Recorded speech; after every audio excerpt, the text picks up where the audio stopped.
Tiberger, que es economista y que elaboró un trabajo muy preciso, Mariano, sobre lo que es la historia de la inflación en la República Argentina. Traerá el optimismo que vos prometiste al principio del programa y hasta ahora no trajo nadie. Seguro, ¿no? Que dice, mira, a partir de abril se termina la inflación. Quédate tranquilo, claro. A ver, Victoria, ¿cómo te va? Buenas noches. Hola, gracias por estar. Victoria, a ver, primera pregunta. El gobierno, con recetas que se decían muy ortodoxas, decía, yo subo la tasa y la inflación va a bajar. No pasó en el 2016, 2017, 2018, 2019. ¿Qué falló ahí? ¿Qué pasó? A ver, primero, que creo que hay una concepción equivocada sobre la transferencia del efecto tasa a la economía, ¿no? O sea, lo que vos lográs subiendo la tasa es que menos gente se vaya al dólar y se vaya a inversiones en pesos. Pero simultáneamente estás generando, porque cuando hablamos de tasas hablamos de bonos que ofrece el Banco Central a tasas altísimas, y lo que hace es que los inversores compren esos bonos. Sí. Y ahí generás dos problemas. Por un lado, generás que un montón de inversores se te vayan a un bono que después el mismo Banco Central tiene que emitir dinero para pagar intereses que son monstruosos de esos bonos, porque la tasa en la Argentina llegó a estar muy cercana al 80%. O sea Sí. Entonces, pensemos lo que significa eso en recursos que salen de las arcas y que te generan el mismo problema que vos querés resolver, que es un problema fiscal, lo terminás agravando. Ahora, Victoria, una pregunta de consumidor. Digo, yo no soy economista, Tiber creo que tampoco. No, tampoco. Yo no tengo presente todos los precios porque aumentan, a veces más tengo el global de la verdulería, a veces, pero por ejemplo, a la tarde voy a trabajar y como tengo que hablar mucho, me compro una botellita de agua. Y en poco tiempo yo pagaba 20, 25, 30, 35 y hoy la pagué, está bien que era en otro lugar, la pagué 45. ¿Por qué aumenta el agua? Digo, al margen de lo que vos me explicás, el fenómeno macro de la tasa, ¿por qué me aumenta el agua? Bueno. En 4 meses pasó de 20 a 35. A ver, te termino un poquito el cuento de la tasa, porque el otro problema que genera la tasa es que te presiona sobre los costos de producción de las empresas. Claro. ¿No? Entonces, si los bancos toman como referencia esa tasa y también los bancos suben lo que te pagan por depósitos a plazo fijo, para que vos, el inversor común, se quede en plazos fijos, al mismo tiempo te aumentan lo que te cobran por los créditos que te dan. Entonces, las y se me encarece el producto a mí. Las empresas, exactamente, que de repente, y sobre todo en una economía recesiva, que empiezan a recibir cheques, por ejemplo. Yo recibía una empresa que antes recibía cheques para cobrar a 15 días, a 20 días, hoy recibe cheques para cobrar a 3 meses, 6 meses, a 120, o sea, a 120 días, a 180 días. Entonces, la empresa tiene que pagar sueldos, tiene que comprar mercadería. ¿Qué hace con ese cheque? Mañana va al banco y lo descuenta. Y el banco le saca el 80% anual o el 100% anual. O sea, porque, a ver, estamos hablando del 80% en algunos bancos a los que acceden determinado grupo de empresas. Entonces, esa empresa que tiene mucho, o sea, su producto que lo cobró en realidad a un precio, lo está cobrando mucho menos, es un encarecimiento de su costo de producción. Claro. Te lo trasladan al producto. Eso te cuento del efecto tasa que se está produciendo, y por otro lado el efecto tasa también te genera un empobrecimiento de la gente, porque mucha gente que veníamos ya desde el kirchnerismo alentados a endeudarnos, el ahora 12, el ahora 18, las cuotas, etcétera, ahora no solo se cortan un poco las cuotas, sino que además se recarga interés, sino que estás refinanciando todo eso a una tasa de lo que te están cobrando por las tarjetas de crédito.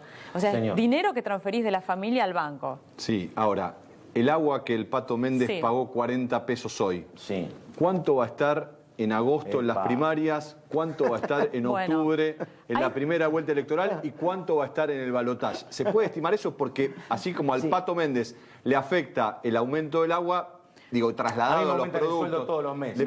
Le pasa todo, es lo que le está pasando a todo el mundo. Hay un problema que es vergonzoso en la Argentina, que es que cada vez que sube el dólar, los precios de los productos suben como si todos los costos estuvieran dolarizados. Claro. Y no están todos. Y no están dolarizados. Los sueldos no están dolarizados.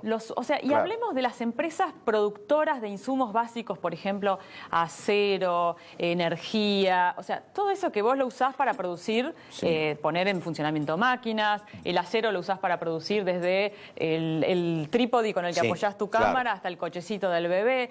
Todo eso, esas empresas te suben automáticamente al precio dólar. Y con otro efecto, baja el precio del dólar y ellos no te bajan el precio. Y cuando vuelve a subir el dólar, te vuelven a subir los precios. Ahora, perdóname, cuando aumentás, ¿no perdés en ventas? A ver, se supone, en algunas cosas, muchos... claro, algunos son monopólicos o no hay otra opción. Lo que pasa es que muchos de estos mercados son monopolios. Sí. Y entonces, a ver, es el único lugar al que vos podés recurrir a comprar. Entonces, no, la verdad que ellos... Lo que pierden en ventas te lo recuperan por otro lado, te lo recuperan porque te aumentan, te sobreaumentan los precios. Y después tenés otros efectos. Cuando uno dice, bueno, ¿por qué sube el agua? Sí, obviamente suben los costos de producción, todos los insumos básicos te suben y te ajustan al 100% dólar, te suben los costos financieros, las empresas empiezan a tomar, sobre todo en épocas electorales, empieza otro efecto que son las coberturas. Las empresas que empiezan a tomar coberturas por las dudas. ¿Y quiénes te toman la cobertura? La cobertura no te lo toma el kiosquero que te vende la botellita ¿Cobertura del que es agua. aumentar por las dudas? Son aumentar por expectativas o por la posibilidad que los precios se disparen. Entonces, acá hay un problema con las bandas cambiarias también. Cuando vos tenés una banda entre el 50 y entre el 38, la empresa, ¿con qué banda se va a manejar? 50. Se maneja con el 50. Claro. Hoy las expectativas de inflación de las empresas están en el 40%. Sí. Las empresas están pensando que de acá a 12 meses la inflación va a estar en por lo menos el 40%. Bueno, fue lo que dijo Alvarado recién, ¿no? Sí, ahora, el tema acá en la Argentina, por lo menos el control de precios tiene mala prensa, sobre todo porque probablemente había un secretario de Comercio que recibía a los empresarios con una pistola arriba de la mesa.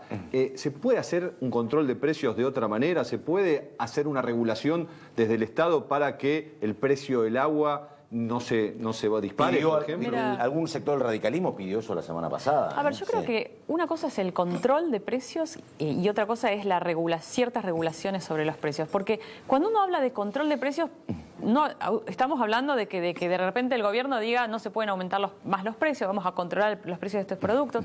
O sea, yo creo que esas cosas, esos controles arbitrarios no funcionan, porque la empresa tiene una ecuación de rentabilidad y tiene una ecuación y la va a tratar de sostener y por algún lado te la va a cobrar. Ahora, lo que sí creo que funcionan y que son mecanismos que tienen que ponerse en marcha son los mecanismos de regulación. Vos no podés dejar que los mercados hagan lo que quieran y sobre todo cuando son en mercados concentrados. Entonces, ahí necesitas un Estado activo que no es Moreno recibiéndolos con la pistola, sino es el presidente, el ministro, el secretario de Comercio, tratando de generar consensos. Cuando hablamos de los consensos políticos, sí. Pero ¿qué pasa con los consensos económicos? Vos hacías una pregunta que es una pregunta importante. A ver, la empresa que te sube tanto el precio, ¿no pierde porque pierde ventas? Lamentablemente en las empresas más grandes, en las empresas más concentradas, que son muchas de las que de alguna manera... Fijan precios. Fijan precios y las que te generan esta primera inercia inflacionaria, no pierden porque te lo están cobrando por todos lados, porque te demoran los pagos, porque te pagan cuando quieren. O sea, te lo cobran por todos lados. Ahora, ¿quién pierde? Pierde el más chico, el que tiene menos poder de mercado. Entonces, creo que es obligación de los gobiernos, de alguna manera, generar consensos y hacer un llamado a la cooperación que tiene que ver, que no tiene que ver con salir a decir vamos a poner controles de precios. Ahí estamos, Victoria Ciarrizo. Victoria, tenemos que terminar, pero muchísimas gracias. No, gracias a ustedes. Ahí estamos. Así que bueno, el señor Tiberger preguntaba cuál va a ser el precio para agosto, octubre. Tenés que tomar agua de la canilla, Pato. Va a empezar a bajarse, un hombre optimista, Tiberger. Es un bien de lujo. Sí, ¿por qué comprar agua en el kiosco si la podés? Exactamente, hay que volver a la canilla. Sí, señor. Mariano, querido, ¿le queda algo pendiente?